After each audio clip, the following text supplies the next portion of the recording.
సంతోషమంతా రెక్కలుగా రివంటూ ఎగిరే పక్షులుగా ఆకాశమంతా ఆటాడుకుంటూ ఉన్నారు సరదాగా.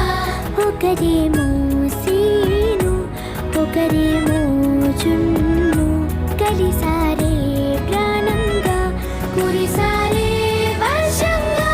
పాటేమో సీను ఆటేమో జున్ను ఒకటై ఎదిగారే మధురంగా.